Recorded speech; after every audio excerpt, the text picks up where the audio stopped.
اعوذ باللہ من الشیطان الرجیم بسم اللہ الرحمن الرحیم رب اشرح لی صدری ویسر لی امری واحلل عقدۃ من لسانی یفقہوا قولی۔ عشرہ مغفرت جو ہے وہ جاری و ساری ہے، اور الحمدللہ اللہ رب العزت کے خاص رحمت اور فضل سے ہماری جو خصوصی رمضان المبارک کے حوالے سے گفتگو ہے وہ بھی رواں دواں ہے۔ انشاءاللہ ہم نے کل توبہ کے بارے میں پڑھا تھا۔ توبہ کے بارے میں ہم نے دیکھا کہ کس طرح اللہ رب العزت کے ہمیں توبہ جو ہے وہ کرنی چاہیے۔ تو آج بھی ہمارا وہی موضوع ہے، کیونکہ اس میں کچھ باتیں جو ہیں وہ رہ گئی تھیں کہ ہم کیسے توبہ کریں اور ہمیں کیسے پتہ چلے گا کہ اللہ رب العزت کے ہماری توبہ جو ہے وہ مقبول ہوئی ہے کہ نہیں۔ تو اللہ رب العزت سورۃ تحریم میں ارشاد فرماتے ہیں، یا ایھا الذین آمنوا توبوا الی اللہ توبۃ نصوحا، اے ایمان والو اللہ کے سامنے سچی توبہ کرو۔ تو سچی توبہ جو ہے وہ یہ ہے کہ ہم نہ صرف زبان سے کہیں کہ اللہ رب العزت ہمیں معاف فرما دے، ہمیں معاف کر دے، توبہ استغفار کریں، کثرت سے اللہ رب العزت کے سامنے جو ہے وہ استغفار کرتے رہیں، اور آئندہ سے گناہوں سے بچنے کے لیے ہر ممکن کوشش کریں۔ یہ نہیں ہے کہ زبان سے کہہ دیا اور دل جو ہے وہ ابھی بھی گناہوں پر اصرار کر رہا ہے، تو یہ تو پھر اللہ کے ساتھ مذاق والی بات ہو گئی کہ ہم زبان سے توبہ استغفار کیے جا رہے ہیں اور دل جو ہے وہ ابھی بھی اس پر پختہ نہیں ہے۔ نہ صرف دل سے اقرار کریں بلکہ زبان سے بھی اقرار کریں اور دل جو ہے وہ اس بات کی گواہی دے۔ تو توبہ جو ہے یہ اللہ رب العزت کے ہاں بہت مقبول ہے۔ دو قسم کی جو ہے وہ گناہ جو ہے وہ دو قسم کے ہوتے ہیں۔ ایک تو وہ گناہ ہے جو اللہ اور اس کے بندے کے درمیان ہے، اور دوسرے گناہ وہ ہیں جو انسان اور انسانوں کے ساتھ کرتا ہے۔ تو جو گناہ تو اللہ اور بندے کے درمیان ہے، جیسے نماز ہے، جیسے روزہ ہے، جیسے حج ہے، اور بھی بہت سے معاملات ہیں جو صرف اللہ اور بندے کے درمیان ہیں، تو اللہ پاک اگر ہم نماز نہیں پڑھتے تو آئندہ سے ہم اس بات کا عہد کریں گے، یا اللہ ہم آئندہ زندگی میں پچھلے جو نمازیں رہ گئی ہیں ان کو اللہ پاک ہمیں معاف کر دے، اور آئندہ زندگی میں ہم اپنی طرف سے بھرپور کوشش کریں گے کہ ہم وقت پر نماز ادا کریں۔ زبان سے ہی کہنا ہی کافی ہے تو اللہ پاک جو ہے وہ اس کو معاف کر دیں گے،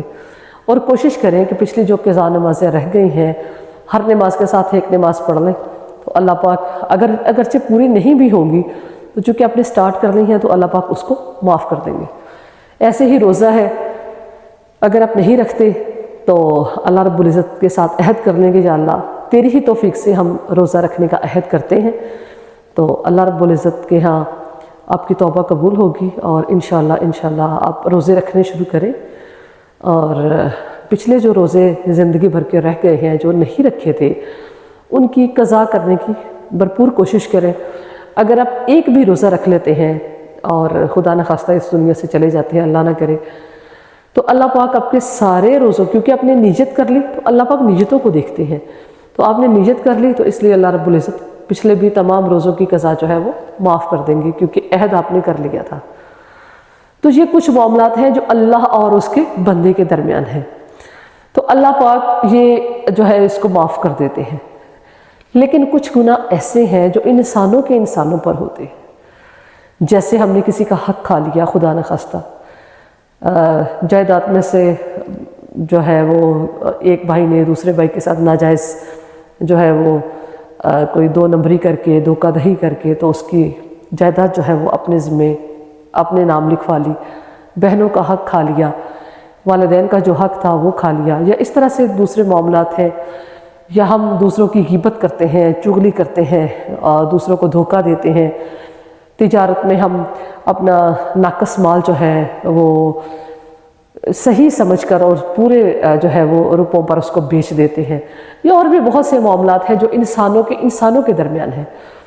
تو یہ والے معاملات اللہ معاف نہیں کریں گے۔ یہ اگر آپ کو اس بات کا احساس ہو جائے کہ ہم نے دوسروں پر زیادتی کی ہے تو خدا را جن کے ساتھ آپ نے زیادتی کی ہے ان سے معافی مانگ لیں، ان کا حق ان کو لوٹا دیں،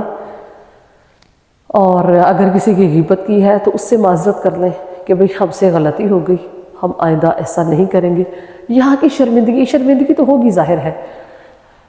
لیکن یہاں کی شرمندگی آخرت کی شرمندگی سے بہت بہتر ہے۔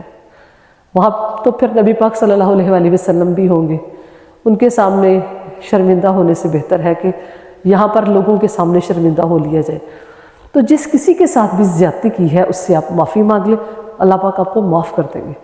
اگر وہ شخص معاف کر دے گا تو پھر آپ جو ہے وہ اللہ بھی آپ کو معاف کر دیں گے۔ نہیں تو اگر آپ کی جو انسان پر جو حقوق ہیں وہ اگر آپ نے یہیں پر معاف نہیں کروائے تو پھر بروز قیامت وہ شخص جو ہے وہ دعوے دار ہوگا، اور چونکہ وہاں پر آپ کے پاس کچھ نہیں ہوگا تو آپ کی نیکیاں ان کے جو ہے وہ پلڑے میں چلی جائیں گی، آپ خالی ہاتھ رہ جائیں گے۔ وہاں پر خالی ہاتھ رہنے سے بہتر ہے کہ یہیں پر ہم اپنے معاملات جو ہے وہ بہتر طریقے سے سلجھا لیں۔ اور اگر ہم توبہ کرتے ہیں تو اس کی کیا پہچان ہے کہ اللہ پاک نے ہماری توبہ جو ہے وہ قبول کی ہے یا نہیں؟ سب سے پہلے اس کی نشانی یہ ہے کہ توبہ کی قبولیت کی کہ زبان جو ہے وہ فضول گوئی اور غیبت سے اور جھوٹ سے اپنے آپ کو روک لے، یعنی کہ آپ کی زبان سے بات نکلے گی تو سچ نکلے گی، دوسروں کے بارے میں کوئی بھی آپ غلط بات جو ہے وہ نہیں کریں گے، اور فضول گوئی جیسے عادت ہوتی ہے فضول میں گالیاں نکالنے کی وہ بھی ختم ہو جائے گی انشاءاللہ۔ دوسری توبہ کی قبولیت کی نشانی یہ ہے کہ کسی کے لیے آپ کا دل میں حسد اور بغض نہ ہو، اور تیسری بات یہ ہے کہ جو گناہ گار لوگ ہیں، جو بد کردار لوگ ہیں، ان سے آپ علیحدگی اختیار کر لیں۔ چوتھی چیز یہ ہے کہ آپ ہمہ وقت اس بات کی تیاری میں لگے رہیں کہ کبھی بھی موت جو ہے وہ آپ کو آ سکتی ہے، ہمیں موت جو ہے وہ کبھی بھی آ سکتی ہے۔ تو اور گزشتہ جو ہم سے گناہ ہوئے، ہم سے جو غلطیاں سرزد ہوئیں، ان پر اللہ رب العزت کے سامنے توبہ استغفار کرتے رہیں، اور یہی جو ہے وہ قبولیت کی اللہ کے ہاں قبولیت کی نشانی ہے کہ ہم جو ہے وہ یہ چار باتیں جو ہے وہ ہمارے کردار میں جو ہے وہ ظاہر ہونا شروع ہو جائیں۔ اللہ پاک فرماتے ہیں ان اللہ یحب التوابین و یحب المتطہرین، یقیناً اللہ رب العزت توبہ کرنے والوں سے محبت رکھتے ہیں اور صاف ستھرے رہنے والوں سے۔ اور جب کسی انسان کی توبہ قبول ہوتی ہے تو پھر اللہ رب العزت اس شخص کے ساتھ 4 معاملات کرتے ہیں۔ سب سے پہلی بات یہ کہ چونکہ اللہ اس سے محبت کرتے ہیں تو اللہ کے بندے بھی اس شخص سے محبت کرنا شروع ہو جاتے ہیں، لوگوں میں وہ بڑا مقبول ہو جاتا ہے، اور لوگ اس کو پسند کرنا شروع ہو جاتے ہیں، اس کے پاس بیٹھنے میں خوشی محسوس کرتے ہیں۔ دوسری بات یہ ہے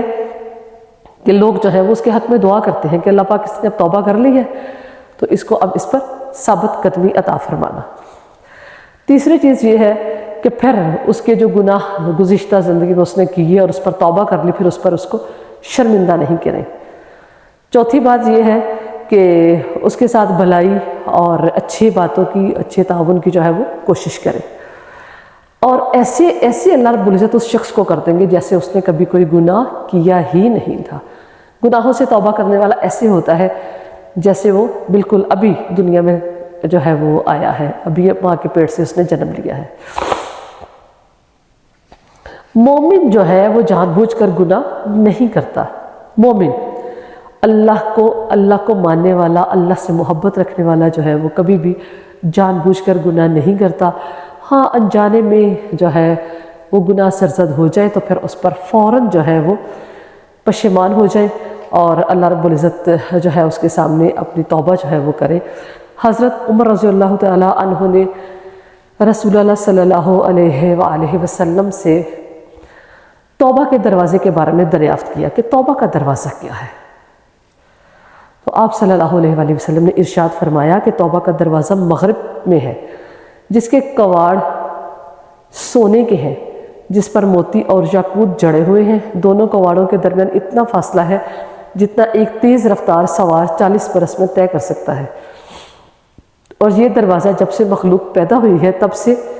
کھلا ہوا ہے، اور جس دن سورج مغرب کی طرف سے نکلے گا اس دن توبہ کا دروازہ بند ہو جائے گا۔ جو بندہ توبۃ النصوح کرتا ہے، سچی توبہ کرتا ہے، وہ اسی دروازے سے داخل ہوتا ہے۔ حضرت معاذ بن جبل رضی اللہ تعالی عنہ ارشاد فرماتے ہیں کہ یا رسول اللہ، میرے ماں باپ آپ پر قربان ہوں، یہ توبۃ النصوح کیا چیز ہے؟